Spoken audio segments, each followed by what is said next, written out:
Sur le chantier T4, T5, T6, le programme quotidien débute toujours de la même façon. Un petit briefing de bienvenue. Pour ce soir, on va travailler sur 4 postes différents. Donc il y aura les blindages sur la file E, les blindages de 90. Vous aurez 2 pelles avec vous, que ce soit une pelle, il y aura la pelle de José, du coup avec le godet, et la pelle de TLT avec le VRH. Donc vous faites attention aux machines, on en a assez parlé je pense la semaine et encore plus hier, par rapport aux zones de circulation et les rayons de braquage des machines. Restez toujours devant la machine, il n'y aura pas de souci. Ok ? Signé, on y va.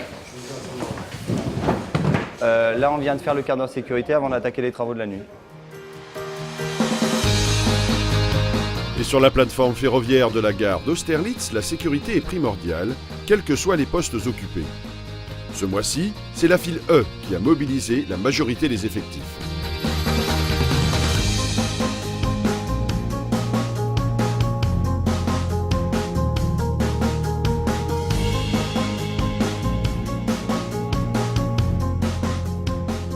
Durant le mois de décembre, sur la file E, nous avions un délai de 3 semaines afin de réaliser les écrans de protection le long de la voie V2 bis. Donc, ces écrans sont sur une longueur de 250 mètres linéaires.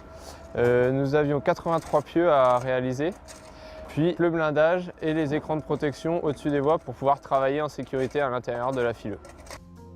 Ces 83 pieux sont effectués à l'aide de 2 foreuses de l'entreprise Profond et 3 équipes d'EFA Génie Civil qui ont été mobilisées jour et nuit, 7 jours sur 7, afin de respecter les délais imposés par la SNCF. Ces 3 semaines ont été déterminées par une autorisation. La voie V2 bis a été interrompue pendant 3 semaines afin de réaliser ces écrans qui sont relativement proches de la voie.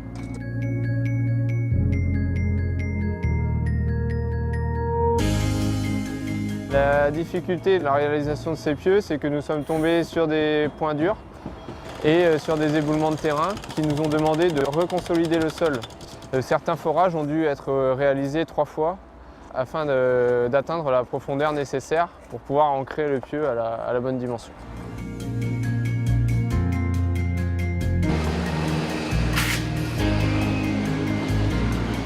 Une fois le forage réalisé à la profondeur nécessaire, le bétonnage est effectué sur 5 mètres. C'est ça. C'est bon, c'est bon.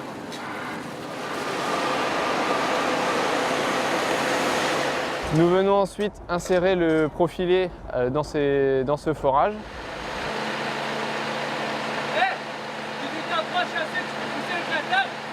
Puis remblayer afin de pouvoir ensuite terrasser et rentrer nos blindages entre ces profilés.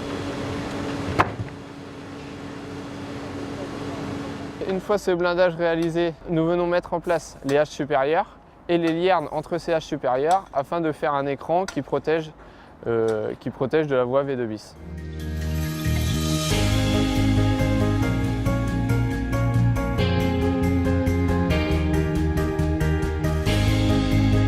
Ce blindage, ainsi que ces écrans de protection, permettront de réaliser les barrettes, puis la semelle, en toute sécurité pour les futurs appuis de la file E.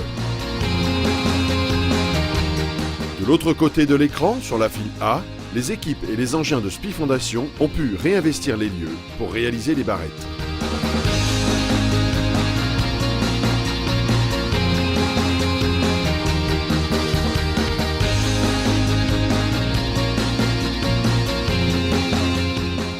Particularité du mois de décembre avec les congés de fin d'année, la SNCF ne peut pas nous fournir les consignations la semaine de Noël, du jour de l'an et la semaine suivante qui est dite de sécurité chez eux.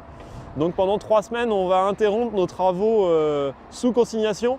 On maintiendra par contre sur la file J une équipe de nuit, puisque comme on l'a déjà énoncé, on travaille en 3 postes en coffrage, ferraillage et bétonnage sur la file J, donc on maintiendra une équipe de nuit même si on n'a pas de consignation, puisqu'on peut travailler en dehors de consignation sur cette file.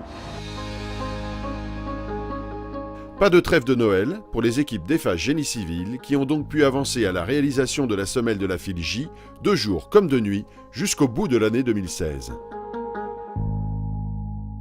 Joyeux Noël!